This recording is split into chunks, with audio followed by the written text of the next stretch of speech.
There was once a poor woman that had 3 daughters, and one day the eldest said, "Mother, bake my cake and kill my cock till I go seek my fortune." So she did. When all was ready, says her mother to her, "Which will you have? Half of these with my blessing, or the whole with my curse?" "Curse or no curse," says she, "the whole is little enough." So away she set, and if the mother didn't give her her curse, she didn't give her her blessing either. She walked and she walked till she was tired and hungry, and then she sat down to take her dinner. While she was eating it, a poor woman came up and asked for a bit. "The dickens a bit you'll get from me," says she. "It's all too little for myself." And the woman walked away very sorrowful. At nightfall, she got lodging at a farmer's, and the woman of the house told her she'd give her a spadeful of gold and a shovelful of silver if she'd only sit up and watch her son's corpse that was waking in the next room. She said she'd do that, and so, when the family were in their bed, she sat by the fire and cast an eye from time to time on the corpse that was lying under the table. All at once the dead man got up in his shroud and stood before her and said, "All alone, fair maid?" She gave him no answer. When he had said it the third time, he struck her with a switch, and she became a grey flagstone. About a week after, the second daughter went to seek her fortune, and she didn't care for her mother's blessing no more, nor her sister. The very same thing happened to her. She was left a grey flagstone by the side of the other. At last the youngest went off in search of the other two, and she took care to carry her mother's blessing with her. She shared her dinner with the poor woman on the road, and she told her she'd watch over her. Well, she got lodging in the same place as the others, and agreed to mind the corpse. She sat up by the fire with the dog and the cat, and she amused herself with some apples and nuts the mistress had given her. She thought it a pity the man under the table was a corpse, he was so handsome. But at last he got up and he says, "All alone, fair maid?" And she wasn't long about an answer. "All alone I am not.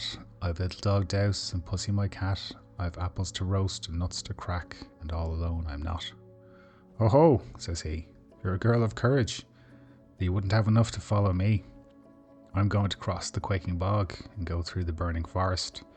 I must then enter the cave of terror and climb the hill of glass and drop from the top of it into the Dead Sea."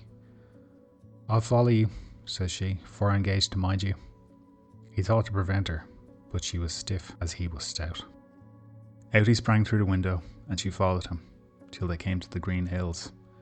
And says he, "Open, open, green hills, and let the light of the green hills through." "Aye," says the girl, "and let the fair maid too." Green hills opened, and the man and the woman passed through, and there they were on the edge of a bog. He trod lightly over the shaking bits of moss and sod, and while she was thinking of how she'd get across, the old beggar appeared to her, but much nicer dressed. She touched her shoes with a stick, the soles spread a foot on each side, so she easily got over the shaky marsh. The burning wood was at the edge of the bog, and there the good fairy flung a damp, thick cloak over her, and through the flames she went, and not a hair on her head was singed. Then they passed through the dark cave of horrors, when she'd have heard the most horrible yells, only that the fairy stopped her ears with wax. The girl saw frightful things with blue vapours around them, and felt the sharp rocks and the slimy backs of frogs and snakes as she went. When they got out of the cavern, they were at the mountain of glass, and then the fairy made her slippers so sticky with the tap of her rod that she followed the young corpse quite easily to the top. There was the deep sea a quarter of a mile under them, and so the corpse said to her, "Go home to my mother and tell her how far you came to do her bidding. Farewell." He sprung head first down into the sea, and after him she plunged without stopping a moment to think about it. The coldness of the waters stupefied her at first, but when she reached the bottom, she recovered her thoughts. After piercing down a great depth, they saw a green light. At last, they were below the sea, which seemed like a green sky above them, and sitting in a beautiful meadow, she, half asleep, and her head resting against his side. She just couldn't keep her eyes open. She couldn't tell how long she slept, but when she woke, she was in a bed at his house, and he and his mother sitting by her bedside watching her. It was a witch that had a spite to the young man because he wouldn't marry her, and so she got power to keep him in a state between life and death until a young woman would rescue him by doing what she had done.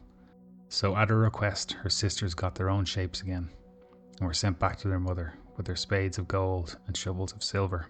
Maybe they were better after that, but I doubt it much. The youngest got the gentleman for her husband, and I'm pretty sure she lived happy. And if they didn't live happy, hopefully we may.